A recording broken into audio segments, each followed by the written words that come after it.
everyone, welcome back to my channel. You are here because you're worth it. My name is Nanea and I'm a personal trainer and health coach who supports women looking to jump back into health and wellness and do so in a sustainable way.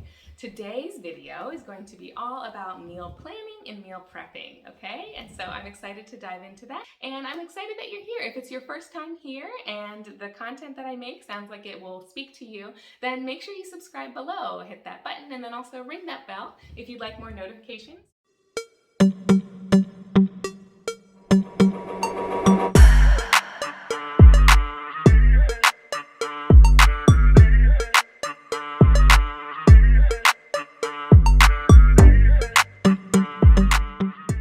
First topic I want to talk about is going to be meal planning. That's of course the precursor to the preparation stage. So in the planning process, you are going to decide which meals you want to eat this week. You are also going to decide things you might need to buy out at the store. Maybe you don't have them in your house yet, and what you do have already. And I always recommend start with shopping your pantry and your fridge first, right? So a lot of us will have recipes in mind, and then we immediately take that recipe list. Maybe it even comes with a shopping list. We're looking for recipes online, and we add that to, maybe use an app or a scheduler for your meal ingredient list, and then that's what you shop for. Well, the majority of those things we have in our home, right? Or better yet, the best way to start off is to actually use the items that you have in your house. Make a quick list of the items that you do have in your pantry that you feel you could use this week or turn into something that maybe are missing a few key ingredients, maybe a few main ingredients, but you can build a meal around what you can find in your pantry and what you already have. That will get you started. It also helps you use what you have in your home, which is important so things don't go bad and so that you are not wasting your food, right? So start by shopping your pantry. So like if you look in your pantry and you found an item, maybe it is, I don't know, canned green hatch chilies. You found some canned green hatch chilies, and you found some stewed tomatoes canned, and maybe you found some beans, and then you find that you have a number of spices on hand obviously already. That is a great base already for making a wonderful stew or chili for the week. So if you have those items already, you can start there and say, not every week do you have to buy out a bunch of ingredients to prepare your list. So just wanted to make a note of that. That's kind of important to start off in the planning process. So what we're going to do is we're going to shop the pantry, we're going to shop the fridge, see what we already have, and we're going to write a list of meals that we could make from that. Now, if you need help with that, there are various apps that will allow you to put in what you already have, and you can ask the app to give you suggestions as to which recipes will include those ingredients. I believe one of those is All Recipes, and it's fantastic, and I use it. I used to use it a lot more, and it's great because it cuts down on what you need to shop outside and what you need to buy in terms of ingredients because you know what you already have, and it also gives you fantastic new recipes to try, which is really exciting and fun. So also in various apps you can place what your kind of restrictions may be. So if you're someone who needs certain allergens to be taken out of your foods, or you're eating on a certain plan, you can build that in. So it'll only show you recipes that are whole foods or vegan or don't include shellfish and things like that, right? So we know to shop the pantry, we know to shop the fridge. What's important when you start with the planning process is to decide on, let's just plan for the week to get started, right? Now you can plan for the month, you can get really exciting and plan for months in advance, which is great. A lot of people like to use the method where they do 2 weeks at a time. So you have recipes enough for 2 weeks worth of dinners or lunches, and then you repeat that cycle again for the next 2 weeks until you're comfortable enough to start adding in new things. But what that helps with is kind of automating a lot of things. So you know what you need on your ingredient list. You kind of know what you're out of. Most of us we don't need that much variety when it comes to the foods that we eat. If we haven't eaten a meal in 2 weeks, that's a pretty good amount of time for us to be like, ready to have some of that again, right? So you're going to shop the pantry, you're going to shop the fridge, and you're going to make a list. And what I want you to make sure you include in that list is enough dinners for the week, okay? So you're going to have enough dinners for the week. Now remember, we can repeat dinners. There's nothing wrong with that. In fact, most of us are prone to enjoying to eat a number of the same things regularly throughout the week. Now, if you think you're not, just ask yourself how often you might be going to the same fast food restaurants or restaurants regularly and having similar meals. So it's okay if 2 days out of the week you are having the same dinner because it's delicious, right? Not only that, but in addition to having maybe the same meal for dinner, I definitely think it's a great idea and a great choice to also make sure that maybe some of those dinners can turn into lunches or bulk cook these ingredients in order to make enough meals that you can use some as dinners and then just prepackage it for the lunch the next day. Awesome choice. That way you get a hot meal at lunch too. You can bring to the office. You can prep them in containers that I'm going to talk about in my next video. Definitely be planning your dinners and then add in, maybe this can turn into a leftover for lunch. Now the reason you want to star that in your planning process is because you will want to know how much to make. So you're going to need to make extra in order for it to last for lunch. Okay, so after you've planned and you have your ingredient list, of course, go shopping, come home, make a set day of the week that you want to do your meal preps for. So for me, and I've said this in past videos, I love Sundays and Wednesday meal prep.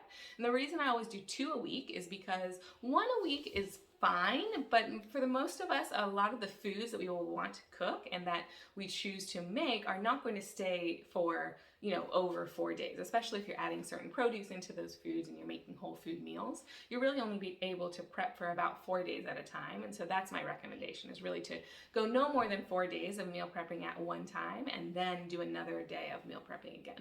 So what that does is it probably makes your meal prep about 1 to 2 hours. So the actual time that you're preparing the food and cutting all of that is going to take you about 1 to 2 hours in order to make enough lunches and dinners to last you for 4 days. Now, depending on the number of people you're including in your meal planning, so maybe you're not just planning your meals for yourself, but you're doing this for your whole family or for others, then of course it's going to take longer to make more meals. But on average, it takes about 1 to 2 hours for me to be able to prep the week. And of course, and I do prep meals for the family.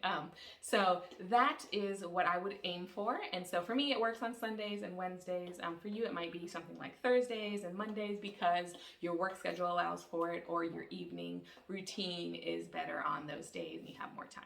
So when you are doing the meal preparation aspect of this, you want to use everything you can to your advantage and to have everything going at the same time. Now, get comfortable with this before you dive in if it's not something you're used to, but absolutely use your oven and your stovetop and that rice cooker or that Instant Pot or that crock pot or all 3 of those at the same time. You can get so much done in a short amount of time when you're just in cooking mode and you know the different things you're making. So if you want to make a big pan of roasted chicken breasts or broiled portobello mushrooms or something like that you want in your meals for this week. I really like portobello mushrooms lately, which is why I've mentioned it twice in this video. If that's what you're making for this week, then you should make sure that you put them in a large pan and then cook them all at once. Maybe change the seasoning on some of them. So in the same pan, you can put a different seasoning on one set of chicken over here and different seasoning on the second half of that pan, right? And if not, then, I'll cook them all the same. And what you're going to do with that then is you're going to take them and position them, with the various meals that you need. But if you have 4 meals that all needed some form of mushroom, then go ahead and cook it all together. And then at the same time, turn that rice cooker on, make that quinoa on the stovetop, set all your timers. I mean, it gets kind of busy, but it's busy in a great way because you are done. You don't have to recook that meal, and you have probably saved yourself 3 to 4 hours in a week by the time you've prepped for your full week, those 2 times that you prep. Because so many of us think that we are cooking for 20 minutes, it's a really quick meal. Now, if you're ordering out, of course you are not spending any time at all cooking, but in a perfect world, in terms of cooking at home versus cooking at home while meal prepping, this is going to be much better for you because you are going to save a lot of time in the end. So yeah, dice up all those carrots that you want to dump into things, the celery to make your base stew, whatever you're going for, do that all in advance and then just get to cooking, put on your favorite playlist. And to make sure that I'm getting enough vegetables throughout my week, and for the kids as well, is to make a full pan of roasted vegetables in the oven, and then, or sometimes 2 pans, and then I will store those in glass containers in the fridge so that I can pull them out as sides or accompaniments to all of the meals that we have during the week. So most of our meals are mostly vegetables anyway, because of course the plant-based and whole food nutrition is what we aim for in our household. But what helps is to make sure that I have also just these roasted veggies on the side, so that if we are eating other foods or things like that, that I feel like, we don't have enough vegetable in that meal, then we can add it to the side and we can change the spices on them on the day of, warm it up, it's delicious, good to go. So I always make sure that I have at least one pan full of roasted vegetables for the week, or something that I'm ready to prepare to be able to add in. And then I also always make sure that I have a base of some sort that is like a quinoa or a farro or a rice. We like to do wild rice and things like that to make it fun and colorful and delicious. So always recommend having those on hand and just storing them. The vegetable pasta, for example, those are great things to cook in bulk and store in your fridge so that you can think something together during the week and have that ready to go. So that's meal prepping in essence for you, and how I like to do it at home.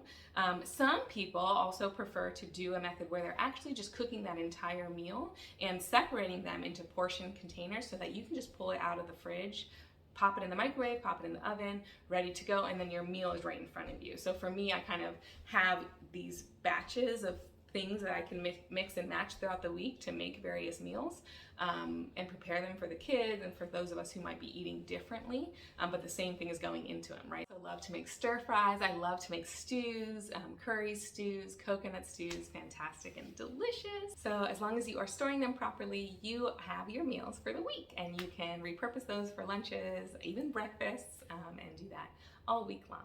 You'll make much healthier choices throughout the week when your meals are already ready and prepped for you. Thank you guys so much for joining and for listening in. I hope you found some of these tips useful. Please comment down below if you're using any of these tips, if this is the method you already use.